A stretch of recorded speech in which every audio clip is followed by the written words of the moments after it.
Today I've found out why my mom let my stepdad abuse me for over 10 years. Trigger warning. So my F25 father was never in the picture.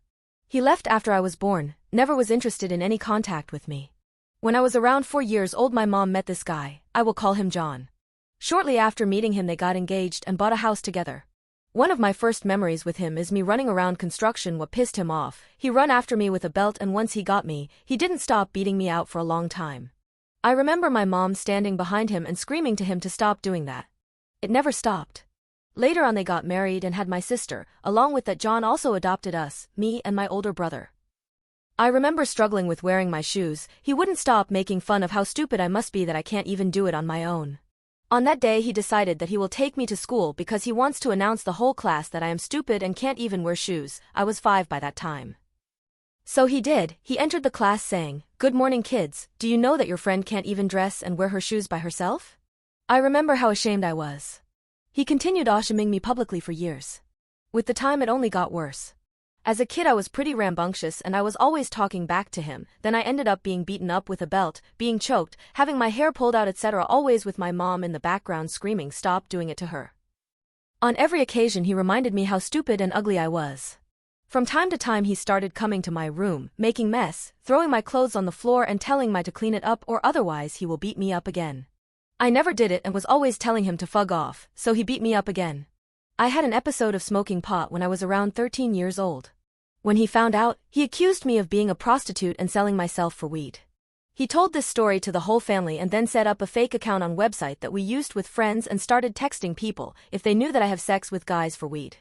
I have never felt so humiliated. Of course, nothing of the story he made up wasn't true. I was just a kid who never even had a kiss before and I started being called a prostitute.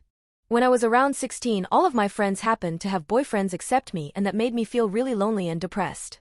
I told my mom about it. She decided to share it with him, and from that moment he would tell me almost every day, "Look at you, nobody event wants you. You're the only one unwanted among your friends." Acts of physical abuse happened at least once or twice a week. My mom was always hugging me afterward and told me how much she loved me and that she will do everything to protect me. She never did anything except yelling at him. Except these episodes when he got aggressive, he behaved pretty neutral towards me with occasionally being nice, but I never stopped being scared of him. He never did anything to my siblings. I was his target. After 13 years my mom finally divorced him. After we went on a family vacation and he ended up beating up my brother there.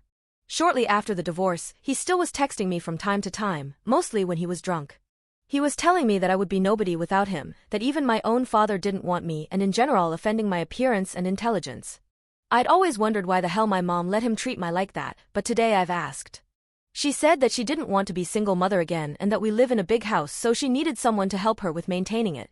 She meant stuff like mowing the lawn or changing the light bulb. I don't even know what to think about it. I still have many problems after years of being abused and terrorized. As a kid I sometimes used to sleep with a knife under my pillow because I was so scared of him. He also threatened me that he will kill me or my mom.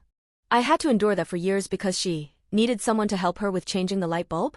Did she really prefer to be with him and watching me suffer over being single? She told me that I need to understand her. At this moment I am not sure if I ever will be able to understand her and her decisions. Excuse my English, it's my second language.